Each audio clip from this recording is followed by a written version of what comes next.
અંકલેશ્વરની શાંતિનગર વિસ્તારમાં બંધ દુકાનમાંથી આગના ગોટે ગોટા નીકળતા લોકોમાં ફફડાટ ફેલાયો હતો। રહેણાંક વિસ્તારમાં આવેલ બંધ દુકાનમાં લાગેલી આગને લઈ લોકોમાં ભય જોવા મળ્યો હતો। ધુમાડાના ગોટે ગોટા જોઈ સ્થાનિકો દોડી આવ્યા હતા। આગ લાગવાનું કારણ અકબંધ રહ્યું છે। ફાયર વિભાગમાં પણ જાણ ન કરી હતી અને સ્થાનિકો દ્વારા જાતે જ આગ બુઝાવી હોવાનું સામે આવ્યું હતું। प्राप्त विगतो अनुसार अंकलेश्वर રાજપીપળા रोड पर आवेल शांतिनगर विस्तार में एक बंद दुकान में वहेली सांजे अचानक दुकान में धुमाड़ाना गोटे गोटा निकलवा लाग्या हता। बंद होवाथी आग केवी रीते लागी ते चर्चानो विषय बन्यो हतो। अचानक धुमाड़ा निकलता स्थानिक लोको दौड़ी आव्या हता અને आग पर काबू मेळववा दुकानનું શટર તોડી आग बुझावવાની પ્રક્રિયા શરૂ કરી હતી।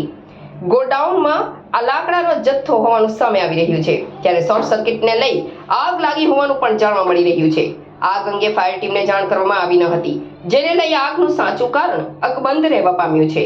आ घटनाने पगले एक समय लोकटोळा एकत्र थवा साथे भयनो माहोल सर्जायो हतो। आग पर स्थानिक रहीशोए काबू मेळव्यो हतो।